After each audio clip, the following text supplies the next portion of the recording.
रामकृष्ण हरी मंडळी, मी विद्या देशपांडे तुमचं स्वागत करते माझ्या अजून एका नवीन ब्लॉगमध्ये. तुम्ही कसे आहात? मी मजेत आहे. तर आजचा टॉपिक आहे ब्लाऊज. आता ब्लाऊज शिवायचं म्हटलं ना तर डायरेक्ट थेट मी जाते ह्याच्याकडे. ब्लॉगमध्ये जो टॉपिक आहे त्याच्याकडे जाते. लय लांब होत बसत नाही. कशाला लांब व्हायचंय, लगेच थेट आपल्या कार्यक्रमावर यायचं, थेट मुद्द्यावर यायचं. थेट मुद्द्यावर येत आता आज ब्लाऊज आहे शिवायला आईचा. त्याचा आईने खूप दिवस झाला हा ब्लाऊज दिला होता शिवायला, पण मला काही वेळ नाही भेटला. त्याची बॉर्डर पहिली काढून घेतलेली आहे आणि बॉर्डरचे ना 2 तुकडे करून घ्यायचे, म्हणजे दोन्ही स्लीवला लावायचे. तर तसं मी या स्लीवला लावणारच नव्हते की आईला दुसऱ्या कुठल्या साडीवर घालता येईल म्हणून. आणि मेन म्हणजे आज मी आईचा ब्लाऊज बोट नेकचा आणि प्रिन्सेस कट केलेला आहे. आईला आवडेल का नाही माहीत नाही, पण आई घालती. म्हणजे आईला कौतुक आहे माझं की माझी लेक ब्लाऊज शिवती ना, त्याचं खूप कौतुक आहे. माझे वडील तर एक दिवशी आईला बोलले, एवढं शायनिंगचे ब्लाऊज कुठून घालती ग तू? आता लई शायनिंग करायला लागली, असं माझे वडील माझ्या आईला म्हटले. चला ठीक आहे, तर म्हटलं अजून आईला शायनिंग करायला लावूयात. आणि माझ्या आईला कुणी काय बोललं ना, कमेंट पास करतात हो, आपलीच लोक पास करतात. माझ्या आईने ड्रेस घातला वृंदावनला जाताना, तर आमच्यातलेच किती लोक बोलले की कशाला ड्रेस घालायचा ह्या वयात, आणि काय गरज आहे, पॅन्ट शर्ट घालायला पाहिजे.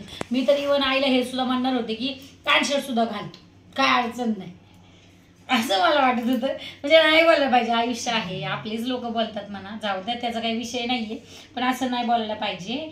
आणि आयुष्य आपलं एकदाच आहे, परत नाही. मला असं वाटतं मग शोक करावा. आणि आई घालतच नव्हती ड्रेस, आईला मीच घालायला लावला ड्रेस. त्यामुळं मी तर म्हणतो ते पॅन्ट शर्ट बी घालतो, चल जाऊ दे. म्हणजे दादा म्हटले, माझे वडील रागवले आईला, त्यामुळे दादा असं बोलले की कशाला घातला ड्रेस, असं तसं माझे वडील बोलले म्हणून. म्हणजे पॅन्ट शर्ट का नाही घातला तो. वडिलांचं त्या वाक्यावर मी आईला म्हणतो, आई दादाच्या नाकावटीतून तू ड्रेस घालूनच पॅन्ट शर्ट घालूनच दाखव, पण नाही घातला आईनी. आई आज्ञाधारक आहे तशी, माझं पण ऐकते, दादांचं काय ऐकते. तर हा बोटनेकचा ब्लाऊज आहे. चला स्टार्ट करूया. उशीर होतो म्हणून मी आधीच पहिलं अस्तरचं कटिंग करून ठेवलं आहे. 16 हाईट आहे, तयार 15 होईल. आणि शोल्डर फुल घेतलेला आहे मी, 7.5 घेतलेला आहे. गळ्याची रुंदी घेतलेली आहे मी 4.5 इंचावर घेतलेली आहे. तशी तर 4.8 वगैरे घ्यायला पाहिजे. आणि गळ्याची रुंदी गळा आहे 4.5 वर घेतलेला आहे, आणि गळ्याची रुंदी पण 4 वरच घेतलेली आहे. त्यानंतर मुंडा 7.5 आहे, तर 7.5च घ्यायचा. आणि दुसरं म्हणजे इकडे स्लीव्ज कट करून ठेवलेले आहे. आणि मला ह्या जरा वेगळ्या टाईपचा ब्लाऊज शिवायचा आहे, म्हणून प्रिन्सेस कटचा फक्त मी आकार दिलेला आहे. मी इथं ही जागा शिवणार आहे आणि इथं असं फक्त टिप मारून घेणार आहे. मला वेगळ्या टाईपमध्ये जरा थोडासा ब्लाऊज करायचा आहे, म्हणून याच्यावर प्रॅक्टिस म्हणून मी आईचा ब्लाऊज हा असा शिवत आहे. आणि समोर फ्रंटला जो गळा आहे तो मी पंचकोणी दिलेला आहे, आणि इकडं पण तसंच घेतलेलं आहे. शोल्डर म्हणजे फुल शोल्डर 7.5 घेतलेला आहे.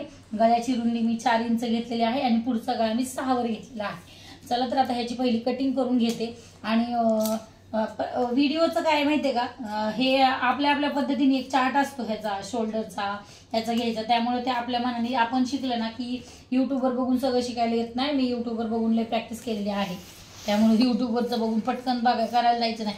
एक तुम्हाला आता ताजं, तू युट्यूबवर टाकणार आहे, मी युट्यूबवरच टाकणार आहे राजा. पण विषय असा आहे की पहिलं युट्यूबवर आपण शिकलं, आपण पहिलं घरी प्रात्यक्षिक शिकलं. आता तू अभ्यास कॉलेजलाच का जातो, मग मी बी घरी शिकवल की तुला. शिकव, मला त्याचं जायचं नाही. त्याच्यावर माझं करायला लागतं.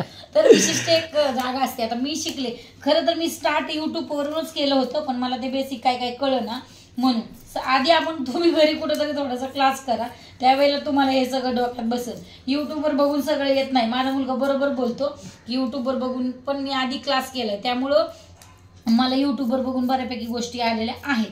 आणि तुम्हीही बघून करू शकता. आपल्या डोक्यात पहिलं प्रात्यक्षिक बसलं की आपण करू शकतो, असं मला तुम्हाला सांगायचं तात्पर्य होतं.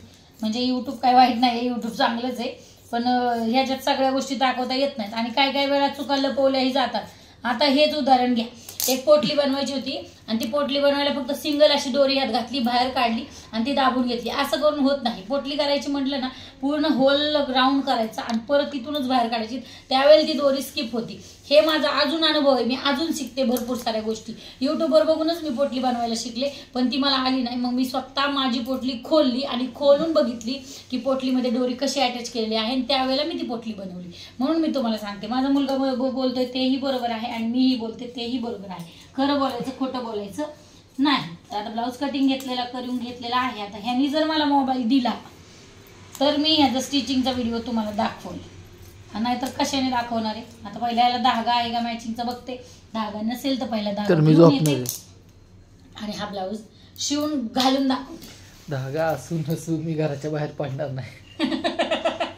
ह्याला फक्त पसरायचंय. ठेव. तर अशा तऱ्हेने एका तासाभरात मी हा ब्लाऊज शिवलेला आहे. आणि ब्लाऊज थोडासा ढिल्ला आहे, कारण मग आईला उसवायला लागतो किंवा मग आईला काहीतरी प्रयोग करावे लागतात. आई थोडंसं म्हणजे मी जाड दिसते जास्त, पण आईला ब्लाऊज ढिल्ले करावे लागतात मी शिवलेले. त्यामुळं मी आईला मशीन आहे पण आता आईला इतकं काही दिसत नाही आहे. पण आईला मला असं वाटतंय की खूपच असा स्टायलिश ब्लाऊज झालेला आहे हा. आणि आता तुम्हाला असं समोर हा फ्रंटला असा केलेला आहे आणि इथं चेस्टवरून मधुबाला टाईप असा मी लेस लावलेले आहे आणि पाठीमागे एकदम असा बोटनेक टाईप केलेला आहे. तुम्हाला व्हिडिओमध्ये दिसत असेल, तर मला इथं दिसते. तर असं सुंदर असं ब्लाऊज मी शिवलेला आहे.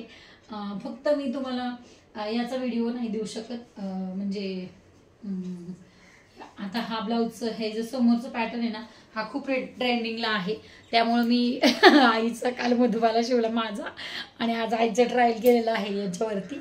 आणि म्हटलं चला काय आईला पण दादा अजून काहीतरी कमेंट पास करतील की सुमालाच भारी भारी. आमची आई आमचे वडील आमच्या आईला नावाने आवाज मारत नाही. इक्याची आई, वर्षाची आई असं बोलतात. म्हणजे इक्या म्हणजे सगळ्यात लहान आहे आणि वर्षा म्हणजे सगळ्यात मोठी आहे. ते दोघंच फक्त बेरजेत बसतात वडिलांच्या. पहिलं शेवटचं लक्षात आहे मरले घालत दादांनी आमच्या. त्यामुळे इक्याच्या आईला भारी भारी ब्लाऊज झंपर घालायला लागली असं माझे दादा म्हणतात. आणि हा ब्लाऊज तुम्हाला कसा वाटला कमेंट करून नक्की सांगा.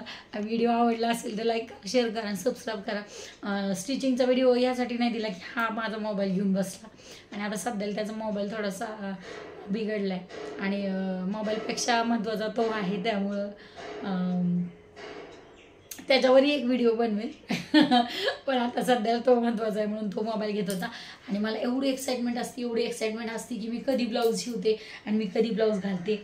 ही माझी एक्साइटमेंट मला थांबू देत नाही आणि मी पटकन असं ब्लाऊज शिवून टाकते. आणि मला इतका आनंद होतो ब्लाऊज शिवल्यावर की काही तुम्हाला सांगू. आता तुम्हाला कसं वाटलं हे तुम्ही कमेंटमध्ये नक्की सांगा.